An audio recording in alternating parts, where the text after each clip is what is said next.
Una vez instalado Champ, como hemos visto en el vídeo anterior, vamos a proceder a crear la base de datos necesaria para trabajar con WordPress. Bien, antes de nada tenemos que comprobar que los servicios, como hemos visto aquí, estén iniciados, tanto el de Apache como el de MySQL. Bien, una vez que están arrancados, pues nos vamos aquí a localhost /php myadmin en nuestro navegador. Entonces, una vez que estemos dentro, vamos a proceder a crear nuestra base de datos. Si es la primera vez que escuchas el concepto de base de datos, realmente lo que es una base de datos es un espacio donde se almacena cierta información de una aplicación web que vayamos a utilizar. Por ejemplo, en el caso de WordPress tendremos una base de datos que se puede denominar, por ejemplo, WordPress, y dentro de esa base de datos irá segmentada por tablas, y en esas tablas pues se va a ir guardando cierta información.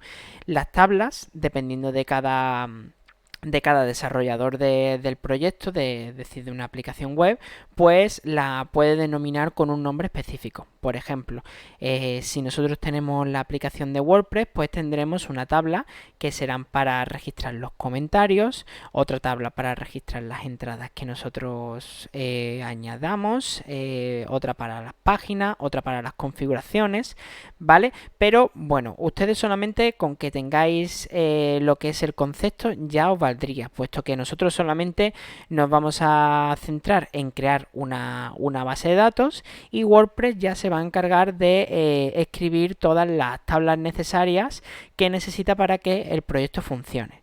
Entonces, el paso que tenemos que seguir sería, una vez dentro de esta interfaz, nos vamos a base de datos, y dentro de esta pues tenemos que poner aquí el nombre de nuestra base de datos. Por ejemplo, le vamos a poner que nuestra base de datos se va a llamar WordPress. Y aquí, bueno, aquí en el cotejamiento yo recomiendo que utilicéis el de UTF-8 bin, ¿vale? Es este de aquí. Lo seleccionamos y le damos a crear.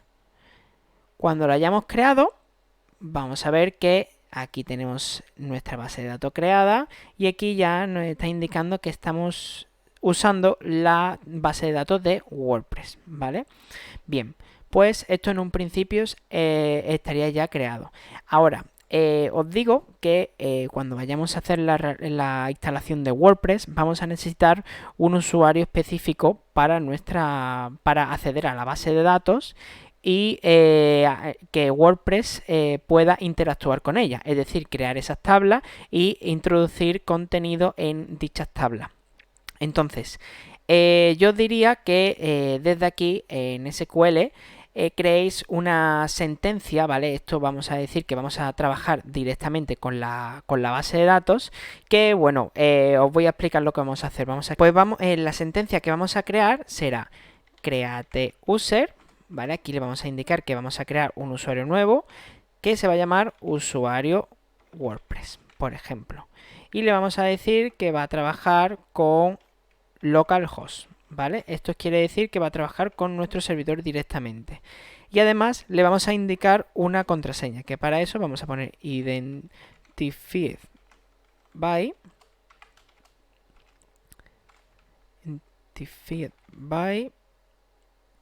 y vamos a ponerle aquí la contraseña, pues por ejemplo una que sepamos todo, WordPress almohadilla 2020, ¿vale?